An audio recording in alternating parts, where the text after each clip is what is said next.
Hello welcome to angels food and craft. ഇത് നമുക്ക് variety ആയിട്ട് റവ കൊണ്ടൊരു ചോക്ലേറ്റ് കേക്ക് റെഡിയാക്കിയാലോ. അപ്പോൾ അതിനു വേണ്ടി 1 കപ്പ് റവ ഞാനിവിടെ എടുത്തിട്ടുണ്ട്. അത് നമുക്കൊരു മിക്സിയുടെ ജാറിലേക്ക് ചേർത്ത് കൊടുക്കാം. ഇനി നമുക്ക് ഈ റവ നല്ലപോലെ ഒന്ന് ബ്ലെൻഡ് ചെയ്തെടുക്കാം. നല്ല ഫൈൻ പൗഡറായിട്ട് കിട്ടണം. 1 മിനിറ്റോളം നമുക്കിതൊന്ന് നല്ലപോലെ ബ്ലെൻഡ് ചെയ്തെടുക്കാം. ഇനി നമുക്ക് ഡ്രൈ ആയിട്ടുള്ള ഒരു ബൗളിലേക്ക് 1/2 കപ്പ് കേർഡ് അല്ലെങ്കിൽ യോഗേർട്ട് ചേർത്ത് കൊടുക്കാം. കൂടെ തന്നെ ഇതിലേക്ക് 1/2 കപ്പ് പഞ്ചസാര കൂടി ചേർത്ത് കൊടുക്കാം. പൊടിക്കാത്ത സാധാ പഞ്ചസാരയാണ് നമ്മൾ ചേർത്ത് കൊടുക്കുന്നത്. എന്നിട്ടൊരു വിസ്ക് കൊണ്ട് നല്ലപോലെ നമുക്കിതൊന്ന് മിക്സ് ചെയ്ത് ചേർത്ത് കൊടുക്കാം. പഞ്ചസാരയൊക്കെ ഫുള്ളായിട്ട് മെൽറ്റ് ആവുന്ന വരെ നമുക്കിതൊന്ന് മിക്സ് ചെയ്ത് ചേർത്ത് കൊടുക്കാം. ഇങ്ങനെ മിക്സ് ചെയ്തെടുത്തതിന് ശേഷം ഇതിലേക്ക് 1/4 കപ്പ് ഓയിൽ ചേർത്ത് കൊടുക്കാം. നമ്മളിവിടെ സൺഫ്ലവർ ഓയിലാണ് ചേർത്ത് കൊടുക്കുന്നത്. എന്നിട്ട് നമുക്ക് വീണ്ടും ഇതൊന്ന് മിക്സ് ചെയ്ത് ചേർത്ത് കൊടുക്കാം. ഇങ്ങനെ നല്ലപോലെ ഓയിലൊക്കെ മിക്സ് ചെയ്ത് ചേർത്തതിന് ശേഷം ഇതിലേക്ക് നമ്മൾ നേരത്തെ പൊടിച്ചു വെച്ച റവ ചേർത്ത് കൊടുക്കാം. എന്നിട്ട് വീണ്ടും നമുക്ക് നല്ലപോലെ ഇതൊന്ന് മിക്സ് ചെയ്ത് ചേർത്ത് കൊടുക്കാം.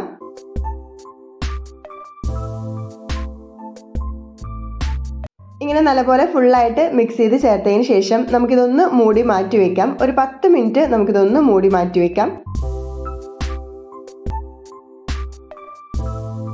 10 മിനിറ്റിന് ശേഷം നമുക്കിതിലേക്ക് ഡ്രൈ ഇൻഗ്രീഡിയൻസ് ചേർത്ത് കൊടുക്കാം. അപ്പോൾ അതിനുവേണ്ടി ഒരു അരിപ്പ വെച്ച് കൊടുത്ത് ഇതിലേക്ക് 1/4 കപ്പ് മൈദ ചേർത്ത് കൊടുക്കാം. കൂടെ തന്നെ 2 ടേബിൾ സ്പൂൺ കൊക്കോ പൗഡർ ചേർത്ത് കൊടുക്കാം നമുക്ക്.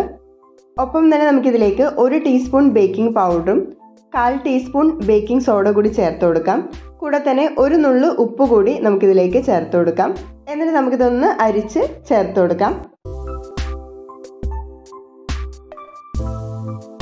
ഇങ്ങനെ അരിച്ച് ചേർത്തതിന് ശേഷം നമുക്കിതിലേക്ക് 1/4 കപ്പ് പാല് കൂടി ചേർത്ത് കൊടുക്കാം.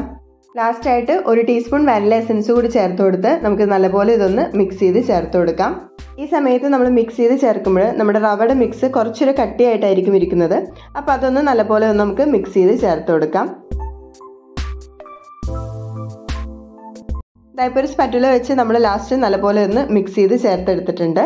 ബാറ്റർ കുറച്ച് തിക്കായിട്ടിരിക്കുന്നതുകൊണ്ട് തന്നെ 1 ടേബിൾ സ്പൂൺ പാല് കൂടി ചേർത്ത് വീണ്ടും നല്ലപോലെ ഒന്ന് മിക്സ് ചെയ്ത് ചേർക്കുന്നുണ്ട്.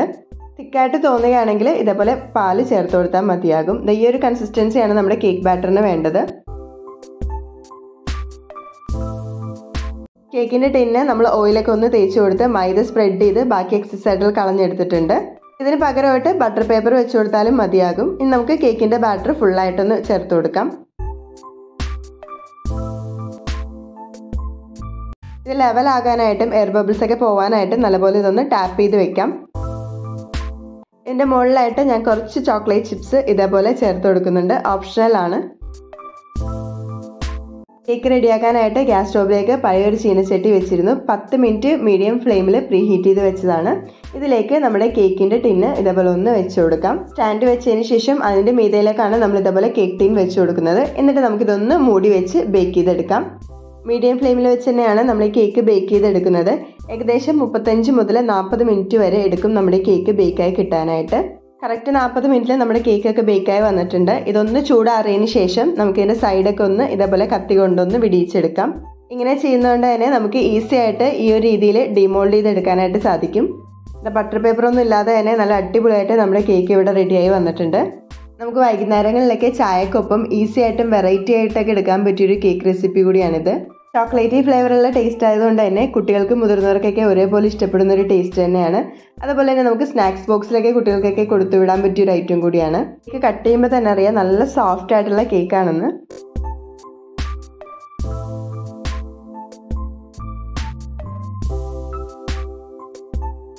അപ്പോൾ ഓവനൊന്നും യൂസ് ചെയ്യാതെ തന്നെ റവ വെച്ചുണ്ടാക്കുന്ന ഈ വെറൈറ്റി കേക്ക് എല്ലാവരും ഒന്ന് തീർച്ചയായും ട്രൈ ചെയ്ത് നോക്കുക.